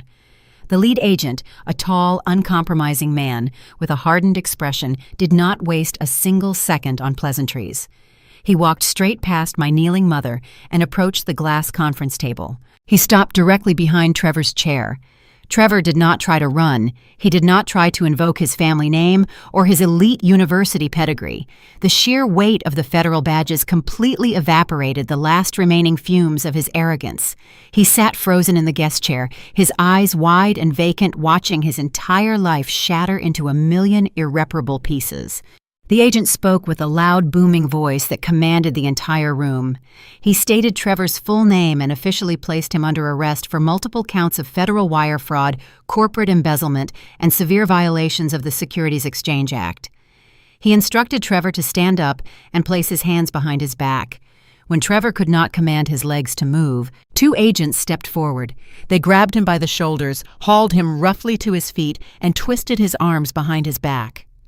The sharp metallic click of the steel handcuffs locking around his wrists echoed through the silent boardroom. It was the absolute sweetest sound I had ever heard. The man who had mocked my minimum wage jobs, who had laughed at my career ambitions, and thought his skin color and bank account made him invincible, was now physically bound like the common thief he truly was. The agents patted him down, emptying his pockets of his luxury wallet, his expensive car keys, and the corporate phone he had used to steal millions. As they marched Trevor toward the exit, the boardroom doors remained wide open, revealing the expansive reception area outside. The timing was nothing short of cinematic perfection. The executive elevator chimed, and the polished metal doors slid apart. Jasmine was standing inside, flanked by the security guards who had just escorted her downstairs. But they had not let her leave the building. They had been waiting for federal clearance. Jasmine stepped out of the elevator and froze. She saw the federal agents. She saw the bright yellow letters on their jackets. And then she saw her husband, the man who was supposed to buy her a mansion and elevate her to high society, being frog-marched down the marble hallway in steel handcuffs. A guttural, agonizing scream ripped from Jasmine's throat. It was not her usual theatrical crying. It was a raw, primal sound of absolute terror. She broke away from the security guards and lunged toward Trevor. "Trevor, tell them!" she shrieked, her voice cracking in pure panic. "Tell them it is a huge mistake. Tell them you have the money. Do not let them take you." Trevor did not even look at her. He kept his head bowed, his shoulders slumped in absolute defeat as the agents pushed him forward. He walked right past his hysterical wife, without speaking a single word, leaving her to face the catastrophic damage he had orchestrated. Two female federal agents immediately stepped into Jasmine's path.